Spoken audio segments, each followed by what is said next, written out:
আমাদের ছোট নদী, ওয়াও, পানি শুকাই গেছে, কি সুন্দর লাগতেছে। আসো আসো, তোমরা আসো, অনেক সুন্দর।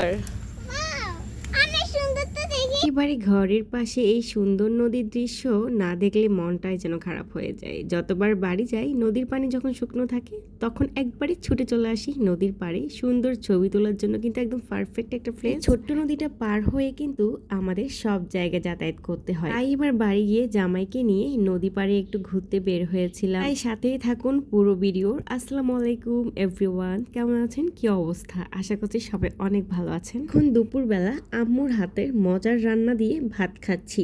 ডাল দিয়ে পুঁইশাক রান্না করছে। আমি কখনো পুঁইশাক রান্নাই করি না, পুঁইশাক সবসময় ভেজে খাই। আম্মু দেখছি কত কি ডাল মিক্সড করে পুঁইশাক রান্না করছে। এত বেশি টেস্টি লাগছে পুঁইশাক গুলা, কি আর বলবো। আমি রান্না করলে কিন্তু জীবনেও এত মজা হতো না। এত দামি হোটেল রেস্টুরেন্টের রান্নাই বলেন না কেন, মায়ের হাতের রান্নার কাছে দুনিয়ার সব রান্নাই কিন্তু একদম ফেল। বাড়ি গেলে দুপুরের খাবার খেতে খেতে 3টা থেকে 3:30 বেজে যায়। ইউসরা তো ঘর থেকে বের হওয়ার জন্য সে কখন থেকে কান্নাকাটি করতেছে। তো ভাবলাম একটু ঘুরে আসি বাইরে থেকে। সুন্দর রাস্তাটা কিন্তু আমাদের বাড়ির রাস্তা। এই রাস্তাটা আগে আরো বেশি সুন্দর ছিল যখন রাস্তার দুপাশে সুপারি গাছের সারি ছিল। এক পাশে সুপারি গাছগুলা কেন জানি কেটে ফেলা হয়েছে, আমি ঠিক জানি না। আর অপর পাশে সুপারি গাছগুলো এখনো আছে। আর এই সুপারি গাছগুলাতে কিন্তু মাশাআল্লাহ অনেক সুপারি হয়। আর এই যে দেখুন আমি কি দৌড়াদৌড়ি ছুটাছুটি করছি, আসলে এটাই শান্তি। শ্বশুর বাড়িতে গেলে এভাবে কিন্তু কখনোই হাঁটতে বা চলতে পারবো না। আর নিজের বাড়িতে এসে কি আনন্দে ছুটাছুটি করছি, দৌড়াদৌড়ি করছি। আমায় তো জার্নি করে এসে খুবই টায়ার্ড, সে তো আরামসে ঘুমাচ্ছে। তাকে আমি ঘুম থেকে এক পর্যায়ে জোর করে উঠিয়ে নিয়ে আসলাম নদীর পাড়ে ঘোরানোর জন্য। ইউসরাকে দেখুন, ও কিন্তু খুবই এক্সাইটেড। ওর বাবার সাথে কি সুন্দর হাত ধরে সবার আগে নেমে যাচ্ছে। বাড়ির পাশেই এই নদীটা। তবে নদীতে যাওয়ার জন্য সুন্দর একটা প্লেস খুঁজছিলাম। একটু হেঁটে যাওয়ার পরে দেখি এই জায়গাটা মোটামুটি পরিষ্কার পরিচ্ছন্ন এবং যাওয়ার মতো পথ আছে। তাই এই জায়গা দিয়ে আমরা নেমে যাচ্ছি নদী পাড়ে।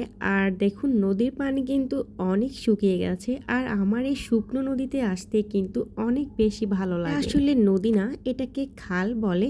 হোক, আমাদের এই ছোট্ট নদীটার নাম কিন্তু কালিদাস পাহালিয়া নদী। আর এই যে দেখুন নদী পাড়ে শুকনো মাটিতে কত সুন্দর কলমি শাক হয়েছে। আর এই কলমি শাকগুলো আমি আর আমার বোন কিন্তু অনেকগুলো উঠাই নিয়েছি বাড়িতে। আর এগুলো পরের দিন কিন্তু আম্মু অনেক মজা করে ভেজেছিল। এর পার থেকে রাস্তার উপরের এই দৃশ্যটা আমার জাস্ট মন কেড়ে নিয়েছে।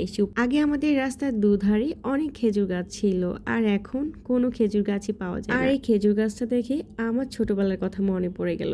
ছোটবেলায় কত খেজুর কুড়াইতাম খেজুর গাছ থেকে। এদিকে ইউসটা দেখুন কিভাবে শাক তুলতেছে। নদী পাড়ের মেয়ে হলেও আমি কিন্তু এত বেশি নৌকা চড়ি নাই। ছোটবেলায় আমরা বৃত্তি পরীক্ষা দেওয়ার জন্য একটা স্কুলে যেতাম। আর ওই স্কুলে যেতে হলে এই নদী দিয়ে যেতে হতো। তখন কিন্তু আমরা নৌকায় করে ওই স্কুলটাতে যেতাম। শুধুমাত্র এই বৃত্তি পরীক্ষার জন্যই নৌকা ভ্রমণটা হতো আমাদের। আর তাছাড়া এমনিতে কখনোই নৌকাতে চড়া হতো না। এই একটা সময় যখন সিএনজি ছিল না, তখন কিন্তু এই নদী দিয়ে বোটে করে অনেক মানুষ আসতো দূর দূরান্ত থেকে আমাদের বাজারে বাজার করার জন্য। আমাদের বোটে চড়তে হতো না, কারণ আমাদের বাড়ি থেকে বাজারে যেতে মাত্র 5 মিনিট সময় লাগে। আর যেহেতু নদীর উপরে একটা স্টিলের ব্রিজ ছিল, আমরা ওই ব্রিজ দিয়ে যাতায়াত করতাম। এজন্য আমাদেরকে আর নৌকা চড়তে হতো না। নদীর পাড়ে ঘুরতে এসে আপনাদের সাথে আমার ছোটবেলার অনেক সুন্দর সুন্দর মুহূর্ত শেয়ার করে ফেললাম। যাই হোক, আজকের ভিডিওটির যদি এ পর্যন্ত সাথে থাকেন তাহলে প্লিজ ভিডিওতে একটা লাইক দিয়ে দিবেন।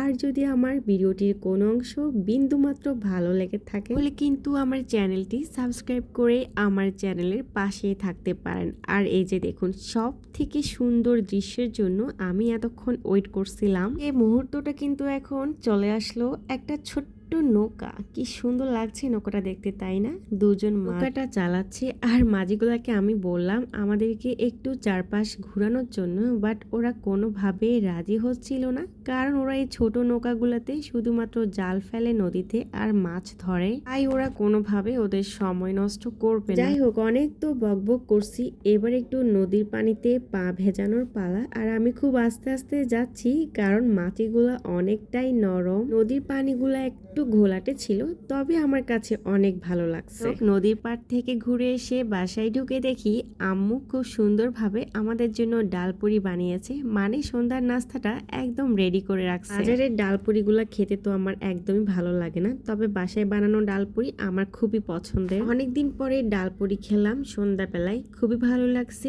আর এই ভিডিওটি হচ্ছে পরের দিন দুপুরবেলা। আর এই যে দেখুন আম্মু নদীর পাড় থেকে কুড়িয়ে আনা কলমি শাকগুলা খুব মজা করে ভেজেছিল, আর এগুলা দিয়ে আমি পরদিন দুপুরবেলা ভাত খাচ্ছিলাম। এই শাকগুলা কিন্তু খুবই মজা হয়েছিল। এবারে কলমি শাক দিয়ে ভাত খেতে খেতে বিদায় নিচ্ছি। সবাই ভালো থাকবেন, সুস্থ থাকবেন।